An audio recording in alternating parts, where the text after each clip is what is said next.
There's an overwhelming amount of scientific evidence that humans, modern humans, could benefit from strengthening, especially given the sedentary lifestyle that most of us are experiencing on the earth right now, as opposed to our ancestors who came before us. There's also an equally overwhelming amount of evidence that stretching may not do what we think it does.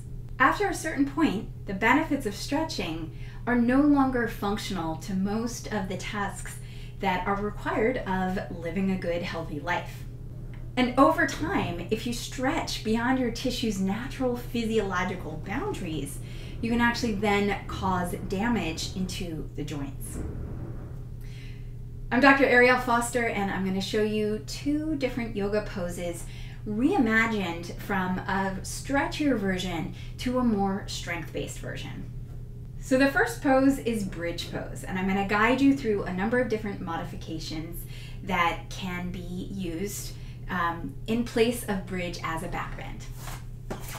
Okay, so as a back bend, bridge is not a good back bend.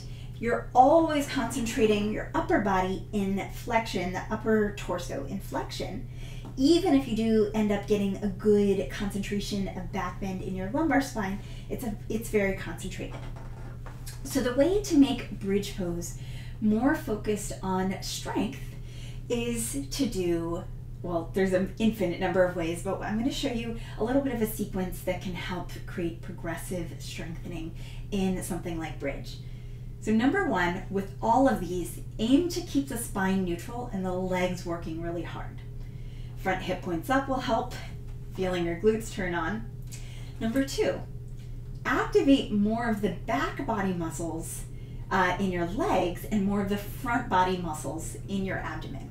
If you turn your toes up like I just did and walk your feet further out than you might normally, you're going to be able to dig your heels in and feel the hamstrings pull you up into a bridge pose. This is a great strengthening variation of bridge. You can do long holds, you can do repetitions, and you can also do this with your legs propped up on the seat of a chair, the edge of your bed, or the seat of a couch. So this is a really great one for the hamstrings. The second thing you can do, which focuses more on glutes and pelvic stabilization, is to start back in your regular bridge position, but come into one set of tiptoes. So what this will do is it will concentrate most of the effort in one leg. You're going to keep your pelvis level, so fingertips rest on the front of your pelvis. Rise up and down. If that's fatiguing for you, you can stay there. If you're ready to try something just a little bit harder, cross your leg over, kind of resting it nicely and neatly. And you'll notice maybe a little bit more wobble. Aim to reduce that wobble. And if you're ready for a little bit more strengthening, keep the knee up towards the chest and lift and lower, lift and lower. You can always make them harder with longer holds, longer repetitions, or elevating your foot on a yoga block or, again, the seat of a chair. The second pose I want to show you is Warrior 3. We're actually going to start Warrior 3 on our back so I can show you what the full version typically looks like and the kind of range of motion that it requires. You might not think of Warrior 3 as a super stretchy position, but in many ways it is. So come onto your backs. From here, you're going to draw one knee up towards your chest and then straighten that leg towards the ceiling.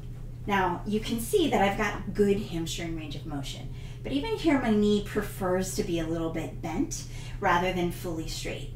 So I can push it up and really, really get it straight, but that is, quite frankly, more about the aesthetic than it is about the function. And I'll explain why. So a strength-based Warrior 3 may focus more on something like standing knee bent, neutral spine, ribs down, and then floating your back leg so that from the crown of your head to your heel, you're in that neutral straight Tadasana spine, but your standing leg is working even a little harder than if the joints were locked out.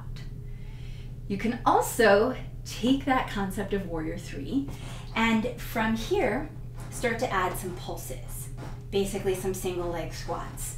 Doing all of this barefoot in addition is going to activate the muscles of your ankles and your feet and help you build stronger feet and ankles. One last variation of Warrior 3. Knee bent, feel free to only go partway there, 45 degrees. You can add some Shalambhasana inspired moves inside of this shape. The Shalambhasana inspired moves, locust pose inspired moves, might be a little bit of a back bend, working the muscles of your around your spine, triceps active, chest up. It might be, never mind the wobbles, it might be leaning a little further and reaching one arm by the ear and then the other. It might be reaching one arm out to the side, one arm by the ear, or maybe even both arms by the ear, or maybe even snow angel arms. So there are many options to take yoga poses out of an aesthetic, straight line, geometric, stretchy shape and more into shapes that have more muscular control and more muscular challenge. And that is the way that we're going to build strength through creativity on the yoga mat and coloring outside the lines of all of the geometric shapes that we have taken on, or the tendencies that we've taken on over time. I hope you learned something. If you liked this video, please give it a thumbs up. Please subscribe to my channel and please leave a comment below.